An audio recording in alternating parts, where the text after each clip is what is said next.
पिछली बार कम थी और 1000 पहुंच गई, तो वही है कि यू नेवर नो कि क्या चेंजेस हो सकते हैं।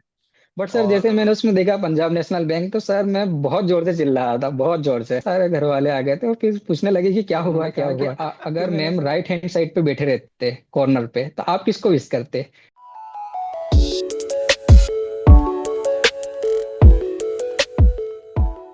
तो हर्षल, सबसे पहले अपने बारे में कुछ बताएं, अपने बैकग्राउंड के बारे में, कहाँ से आते हैं, फैमिली में कौन है, थोड़ा बताएं। सर मेरा पूरा नाम हर्षल पाटुद है। मैं मध्य प्रदेश के खरगोन जिले से आता हूँ। सर मेरे पिताजी दैनिक भास्कर में पत्रकार है, और मेरी माताजी एक हाउस वाइफ है। सर मेरी फैमिली में टोटल 5 मेंबर है, और मेरी एक बड़ी सिस्टर है और एक छोटी सिस्टर है। सर सर मैंने अगर मेरे एजुकेशनल बैकग्राउंड की बात करूँ तो मैंने बीएससी किया है होलकर साइंस कॉलेज इंदौर से। और सर उसके बाद मैंने एमबीए किया था, इंदौर से ही किया था, international institute of professional studies DAV Indore से। और सर उसके बाद मैंने मार्केटिंग ऑफिसर की प्रिपरेशन की, आईबीपीएस एसओ की। आपका सर एमबीए ये सब किस है ईयर मेरे में बारे हुआ में। था हर्षल? सर मेरा 2024 में कंप्लीट हुआ था। ओके। और उसके बाद आपने कोई जॉब टेकअप किया था कि सीधा आप तैयारी करने में लग गए? सर मैंने कोई प्लेसमेंट भी नहीं लिया था, और सर मैं मतलब मेरे माइंड में पहले से क्लियर था मेरे कि मुझे आईबीपीएस एसओ ही देना है मुझे। और इस एसओ के एग्जाम के बारे में आपको कैसे पता लगा? सर मेरा एक फ्रेंड भी प्रिपरेशन कर रहा था, तो उसने मेरे को, मतलब मैं दूसरी एग्जाम की प्रिपरेशन कर रहा था साथ में, तो उसने मुझे रिकमेंड किया था कि ये एग्जाम भी एक अच्छी अपॉर्चुनिटी है और बैकग्राउंड भी मैच करता है, तो इसको देना जरूरी चाहिए। अच्छा हर्षल, एक बात और बताओ, इस एग्जाम के अलावा भी आप कुछ टारगेट कर रहे थे कि आपके दिमाग में केवल यही एग्जाम था? सर मेरा प्राइमरी फोकस तो सिविल सर्विस में था। कोविड के बाद ऐसी कुछ सिचुएशन बनी कि मुझे जॉब की ज़्यादा ज़रूरत पड़ी, तो फिर मैंने सोचा कि पहले ऐसा कुछ हाथ में लिया जाए जिससे मतलब फाइनेंशियली अपन सिक्योर हो जाए। इसलिए सर मैंने सोचा कि एक आईबीपीएस एसओ एक बेटर अपॉर्चुनिटी है, तो सर मैंने इसकी प्रिपरेशन इसलिए स्टार्ट कर दी थी। हर्षल, अब जब आपने अपना प्रिपरेशन स्टार्ट किया तो आपको जैसे पता है कि ये एग्जाम 3 स्टेजेस में होता है। एक प्रीलिम्स एग्जामिनेशन होता है, फिर मेंस होता है, उसके बाद इंटरव्यू होता है। तो थोड़ा मेरे को step yes by sir. Step बताएंगे कि प्रीलिम्स के लिए आपने कैसे तैयारी करी, क्या किया, मेंस के लिए क्या किया, एक एक करके थोड़ा बता पाएंगे? तो पहले प्री से शुरू करते हैं, पहले सर प्रीलिम्स का एक हमको एक आइडिया बताएं कैसे आपने तैयारी शुरू करा। सर प्री की अगर मैं बात करूँ तो सर मेरे क्वांट रीजनिंग और इंग्लिश जो भी थे मेरे ऑलरेडी प्रिपेयर थे, जैसे कि मैं दूसरी एग्जाम की भी तैयारी कर रहा था, तो इसलिए इसमें सर मैंने बस मॉक टेस्ट लगाए थे, और कुछ कुछ कॉन्सेप्ट वगैरह जो भी थे उसको मैंने ब्रशअप किया था। और अगर मैं मेंस की बात करूँ तो सर मैंने कम्प्लीटली आप पे रिलाया था, मैं जैसे एकेडमी पर आपके जो भी सर मैंने जो भी नोट्स थे मैंने सर केवल वही पढ़े थे। और सर ऐसा रिकमेंड भी करते हैं सबकी फिलिप कॉटलर ऐसा पढ़नी चाहिए, बट सर मैंने कुछ नहीं पढ़ा था। और इंटरव्यू की बात करें तो सर मैं जैसे मैंने बताया कि सिविल सर्विस की तैयारी कर रहा था, तो उसी दौरान मैंने कुछ इंटरव्यू के भी मौके लिए थे, तो सर मेरा उसी में प्रिपेयर हो गया था। बट कुछ कुछ चीज़ें रहती है जो बैंक से रिलेटेड रहती है, उस पे सर मैंने थोड़ा सा और ज़्यादा फोकस किया था, क्योंकि मैं वैसे बैकग्राउंड से नहीं आता हूँ। तो जब आपने प्रीलिम्स का तैयारी किया, आपने प्रीलिम्स का एग्जाम लिखा, उसके साथ ही साथ मेंस का तैयारी कर रहे थे कि पहले प्रीलिम्स का एग्जाम लिख दिया उसके बाद आपने फिर मेंस का प्रिपरेशन शुरू करा? सर जैसे मैं बताऊँ कि मैंने सर पिछले साल भी एग्ज़ाम दिया था, बट मेरा प्रीलिम्स का सेक्शनल जो था वो 0.25 मार्क्स से मेरा रह गया था। तो सर मेरा मतलब माइंड में मेरा ऐसा था कि मैं पहले प्रीलिम्स निकालूंगा, फिर उसके बाद में मेंस का सोचूंगा। किस सेक्शन में रह गए थे 0.25 से? सर क्वांट्स में रह गया था। तो तो कॉन्ट्स के लिए क्या किया हर्षल, इस बारी तुमने कैसे कॉन्ट्स अपना बेटर करा? सर पिछले साल जैसे कि मैंने बहुत कम कॉन्सेप्ट पढ़े थे क्वांट्स के, टॉपिक भी बहुत कम करे थे, और थोड़ा सा मैं ओवर कॉन्फिडेंट भी था, ये भी मैं कह सकता हूँ, क्योंकि पिछले साल वैकेंसी भी बहुत कम आई थी शुरू में, जो कि बाद में बढ़ गई थी। मतलब कि अगर मैं पिछले साल की बात करूँ कि और पास्ट ट्रेंड की बात करूँ तो वैकेंसी फिर भी 500 प्लस ही आ रही थी, तो मैं प्रीटी श्योर था कि वैकेंसी ज़्यादा होगी, बट ऐसा था कि 200 वैकेंसी आई थी नोटिफिकेशन में। तो सर मेरा कॉन्फिडेंस थोड़ा सा गिर गया था, तो मैंने सर इतनी ज़्यादा प्रिपेयर नहीं कर पाया था ढंग से। ओके, तो इस बार आपने यू मेड श्योर के अच्छे से सिलेबस पूरा कवर करें और खूब सारा प्रैक्टिस करें। बिल्कुल सर। तो कितना आपका कट ऑफ कितना गया था प्री का, और आपका कितना ऊपर आया था कट ऑफ? सर प्री का कट ऑफ कुछ अराउंड 27 गया था, जनरल का कुछ 35 मार्क्स का था। रिजल्ट आया उसके बाद शुरू किया आपने मेंस का तैयारी? तो क्या प्लान था आपका, कैसे करेंगे, मतलब कोई टाइम टेबल बनाया, कोई शेड्यूल बनाया, या कोई एक स्पेसिफिक रिसोर्सेज फॉलो करे? जैसे आपने बताया कि आपने हमारे कंटेंट को यूज करा, तो कुछ टाइम टेबल आप बना के फॉलो किए, क्या था स्ट्रैटेजी आपका? सर मेरा स्ट्रेटेजी ये था कि सर एमबीए में बहुत सारी चीजें मैं कवर कर चुका था ऑलरेडी, और मुझे ये चाहिए था कि मुझे अब चीजें केवल ब्रशअप करनी है। और मार्केटिंग से रिलेटेड जो भी टॉपिक थे उसमें सर मैं बहुत ज़्यादा कॉन्फिडेंट था। और बस मुझे ये चाहिए था कि मुझे एक डेडिकेट जो आईबीपीएस एसओ का जो भी सिलेबस है, मुझे बस उससे मतलब कि रख के मेरे को तैयारी करनी है। सर मैंने आपका कोर्स परचेज किया था, और सर मैंने उसके नोट्स देखे थे, तो मुझे लगा कि सर यहीं से सारी चीज़ें कवर हो जाएगी। और बहुत सारे दोस्तों ने मेरे को रिकमेंड भी किया था कि फिलिप कॉटलर एक बार पढ़ लेनी चाहिए। बट मेरे को ऐसा लगता है कि आपके अगर बेसिक अगर कवर हो चुके हैं, आपकी एक अंडरस्टैंडिंग डेवलप हो चुकी है, तो मुझे नहीं लगता है कि वो पढ़ने की जरूरत है। तो सर मैंने केवल आपके नोट्स फॉलो किए थे, और आपके जो भी वीडियो लेक्चर्स थे वो तो सर मैंने एक हफ्ते में निपटा दिए थे पूरे। नहीं, मुझे लगता है कि आपने एमबीए में भी अपने जो क्लासेस हैं वो भी थोड़ा सीरियसली लिए होंगे फिर, क्योंकि हाँ सर मैंने बहुत सीरियसली लिया था। जो स्टूडेंट्स एमबीए में अपने क्लासेस को सीरियसली लेते हैं और लेक्चर्स को अटेंड करते हैं और उस समय नोट्स बना लेते हैं, उनको फिर बुक का इतना जरूरत नहीं पड़ता, क्योंकि वो बुक वाला एस्पेक्ट वहां कवर हो जाता है। जी सर बिल्कुल। बहुत सारे स्टूडेंट्स ने कोविड पीरियड में भी अपना एमबीए करा है, तो आप समझ सकते हो कि वो कितना क्वालिटी उन्होंने पढ़ा होगा, तो उसकी वजह से फिर बाद में बुक की जरूरत होती ही होती है। बिल्कुल सर। तो आपने 8-10 दिन में पूरा सिलेबस निपटा लिया, और प्रैक्टिस के लिए फिर आपने क्या स्ट्रैटेजी अपनाया? सर प्रैक्टिस के लिए मैंने सर आपके मॉक टेस्ट फॉलो करे, और दूसरी जो भी कोचिंग इंस्टीट्यूट है उनके भी मॉक्स मैंने लगाए थे। सर मेरा हम्म। ऐसा था कि मैं जितने ज़्यादा मॉक्स लगाऊंगा उतना ज़्यादा बेटर रहेगा मेरे लिए, क्योंकि एग्जाम में सर टाइमिंग भी बहुत मैटर करती है। तो सर हम्म। उससे मेरे को बहुत ज़्यादा हेल्प हुआ मॉक टेस्ट से। तो मॉक टेस्ट में ऐसे शुरुआत में कम स्कोर आता होगा, धीरे धीरे आपने अपना स्कोर भी इम्प्रूव करा होगा, तो जी वो सर आपने बिल्कुल। कैसे जर्नी कवर करा के एक कम स्कोर से धीमे धीमे अच्छे स्कोर की तरफ आप गए, तो वो गैप आपने कैसे फिल करा? सर जैसे कि मैंने मॉक टेस्ट चालू करे थे, 60 में से शुरू में तो सर 20-25 के अराउंड मार्क्स आ रहे थे। बट मेरा ऐसा था कि ये अभी शुरुआत है, और धीरे धीरे कॉन्फिडेंट जो बिल्डअप होगा मेरा, उससे मैं ज़्यादा मार्क्स ला पाऊंगा। तो सर मैं ऐसा करता था कि जैसे मैंने मॉक टेस्ट लिया, और उसके जितने भी क्वेश्चन थे और साथ में जितने भी ऑप्शन थे उसमें, तो सर मैं सबको रिवाइज कर लेता था और एक नोट डाउन कर लेता था। और उसको है ना जैसे फर्दर रिवाइज करते जाता था, और उसको भी मतलब फिल्टर करते जाता था। तो जो भी क्वेश्चन रहते थे, और जैसे कि मेंस का एग्जाम होता 9 नवंबर से, तो सर मेरी ऐसी स्ट्रेटेजी थी कि लास्ट के 1 वीक जो भी रहेगा उसमें केवल मैं रिवाइज करूंगा। तो उससे सर मुझे बहुत अच्छा हेल्प हुआ था। और जैसे लास्ट में आते आते मॉक टेस्ट में भी सर मार्क्स जैसे इंक्रीज होने लगे, तो सर मैं मेरा एक कॉन्फिडेंस भी बहुत अच्छा बिल्डअप हो गया था एग्जाम्स के पहले भी। कई बार ये होता है कि जब आप मॉक्स लगाते हैं तो दो ऑप्शंस के बीच में कंफ्यूजन ज्यादा रहता है, और स्टूडेंट्स कई बार उसी तरीके के क्वेश्चंस को गलत कर देते हैं कि यार दो में मैं कंफ्यूज हूँ, और कई बार क्वेश्चन ऐसा होता है कि थोड़ा उसकी लैंग्वेज इस तरीके की होती है कि समझना थोड़ा मुश्किल होता है। आपने भी ये चैलेंज फेस किया क्या? सर अगर दो ऑप्शन की बात करूँ तो सर, अगर दो ऑप्शन आप मेरे सामने रख दो, तो सबसे पहले जो ऑप्शन मेरे माइंड में क्लिक होगा, सर मैं उसको उसके लिए जाता हूँ हमेशा। ठीक है। और आपने ये भी बोला कि आप चारों ऑप्शंस, पांचों ऑप्शंस को कंसिडर करते थे सारे के सारे। ये थोड़ा सा ये स्ट्रैटेजी सर के बारे में बताएं, क्योंकि जनरली स्टूडेंट्स क्या करते हैं कि सही आंसर देख के फिर आगे बढ़ जाते हैं। आपने ये बात बहुत अच्छा इनपुट दिया, और मैं भी हमेशा इस बात को बोलता हूँ कि जो आंसर सही है वो तो सही है, जो गलत है वो क्यों गलत है वो भी समझना बहुत जरूरी है। तो आपने इसको कैसे परस्यू करा कि मैं सारे ऑप्शंस को नेविगेट करके देखूंगा? सर मेरा ऐसा था कि जैसे कि आपके पास एक क्वेश्चन है और एक आंसर है। आंसर तो आप सही कर देते हो और उसके बाद आप आगे बढ़ जाते हो। बट ऑप्शन में भी चार ऑप्शन और रहते हैं, तो उसको भी कंसीडर करना इसलिए जरूरी है कि उस पे भी कोई क्वेश्चन बन सकता है। तो सर मेरा तो ऐसा था कि जितने ज्यादा आप करोगे उतना ज्यादा आपका टॉपिक्स वगैरह भी कवर हो गए, और उतने ज्यादा क्वेश्चन आपके कवर हो गए। और वही अगर क्वेश्चन एग्जाम में आ गया उस ऑप्शन से रिलेटेड, तो फिर तो सर हम सोचते ही रह जाएंगे कि ये वहाँ पे पढ़ा था। तो सर मेरा ऐसा था कि इनको भी कवर करना बहुत ज्यादा जरूरी है। तो 60 में से कितने क्वेश्चन आपने फिर फाइनली बनाए मेंस में? मेंस में सर मैंने 55 अटेम्प्ट करे थे। और आपका स्कोर कितना बैठा था? सर मेरा 44.75 बैठा था। 44.75, बहुत अच्छा स्कोर बैठा आपका।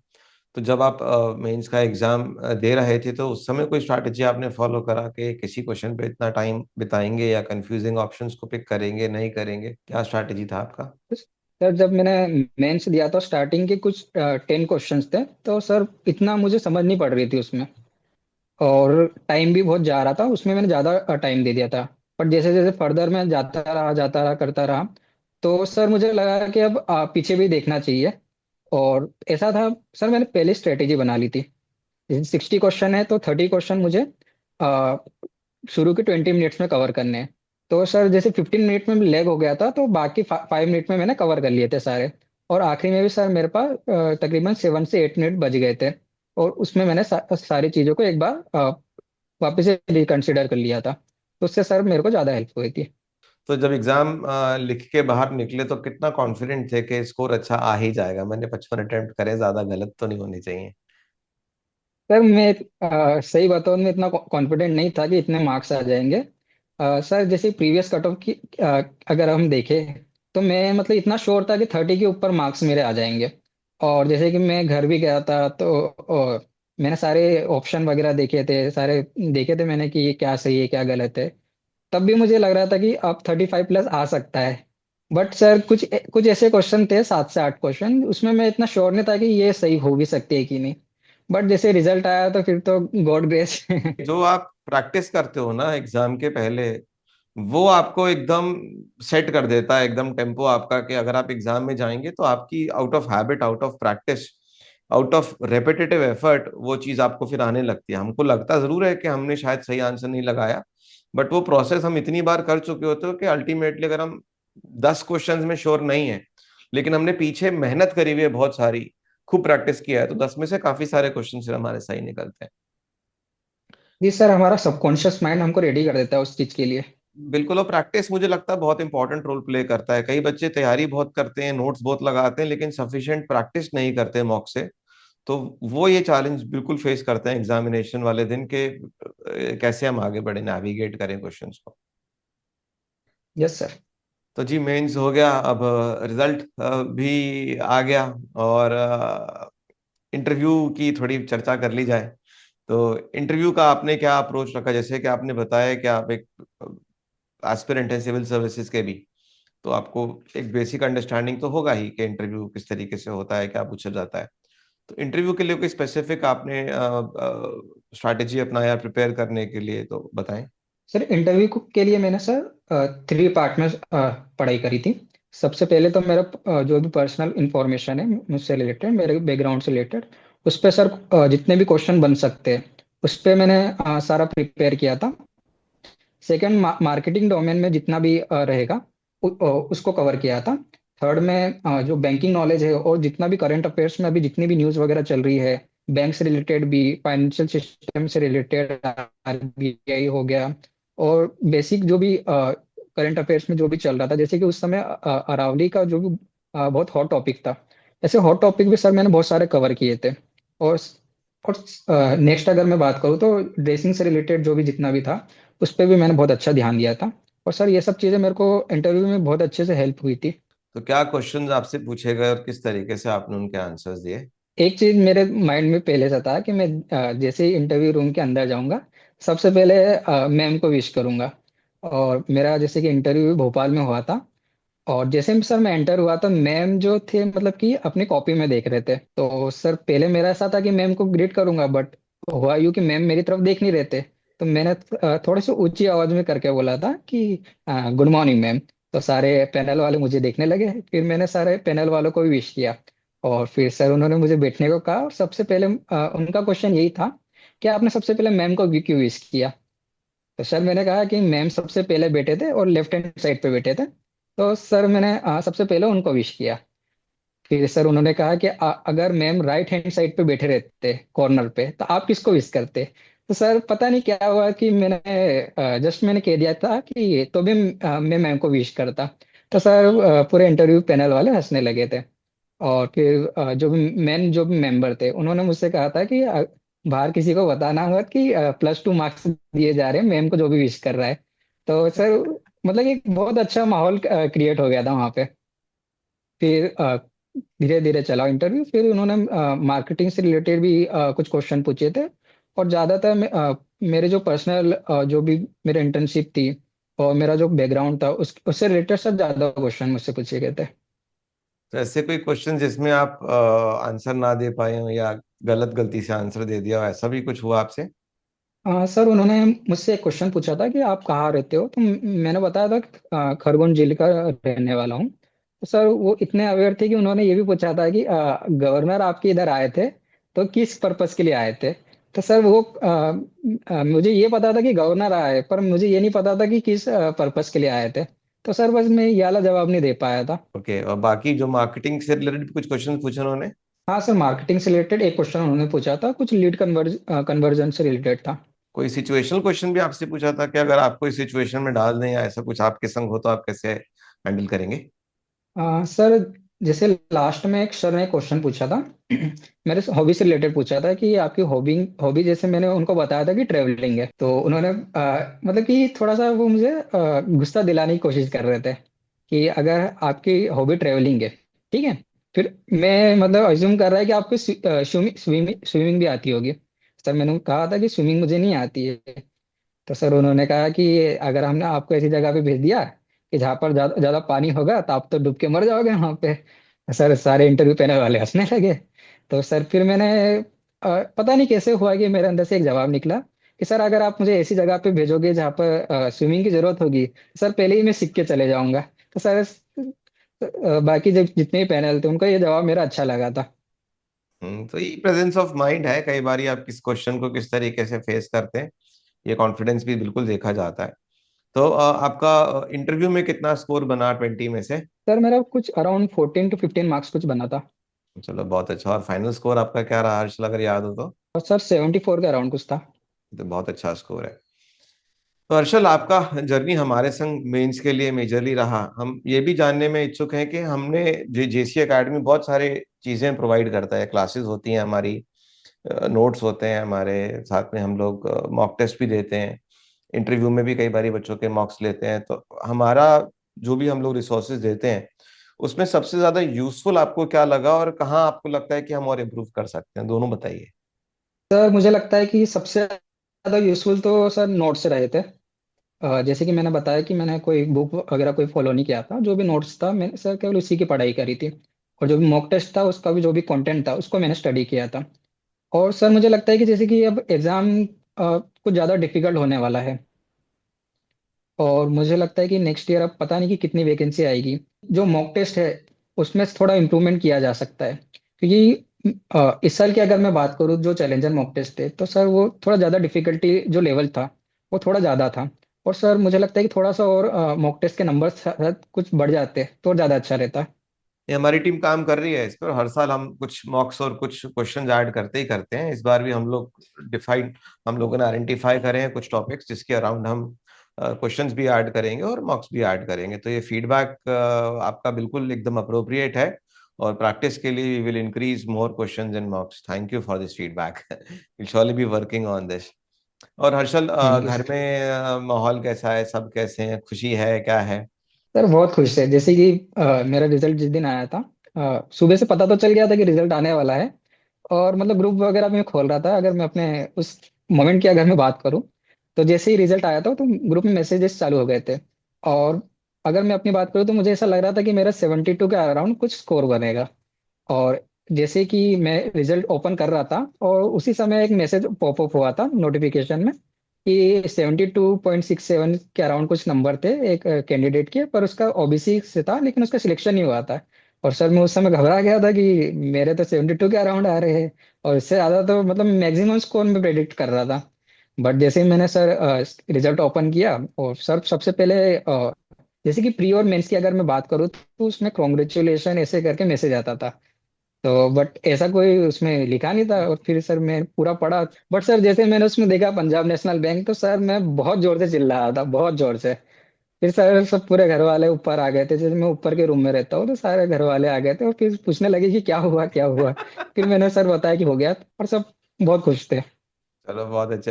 अच्छा ये बताओ, पहली सैलरी से क्या करने वाले हो? सर पहली सैलरी का मैंने सर इतना सोचा नहीं है, बट मेरे से कुछ फाइनेंशियल गोल्स है कि जल्दी रिटायर होना है। हाँ, तो उसके लिए तो तुम्हें अग्रेसिवली सेव करना पड़ेगा। सर है कुछ इन्वेस्टमेंट प्लान है मेरे। पहली सैलरी से मुझे याद है, मैंने अपने माता और पिताजी को और अपनी बहन को गिफ्ट लेके दिया था। तो मेरा ऐसा प्लान है कि मैं घर में कार लेकर आऊंगा। उसके लिए पहली सैलरी नहीं, पहले 1 या 2 साल की सैलरी लग जाएगी बंधु। सर कुछ सेविंग्स भी है मेरी। हाँ, फिर ठीक है। तो इससे पहले भी कहीं जॉब करते थे क्या आप? नहीं सर, मैं जॉब नहीं करता था सर, मैं बट ट्रेडिंग करता था साथ में। ओके, ये तो बढ़िया हो गया।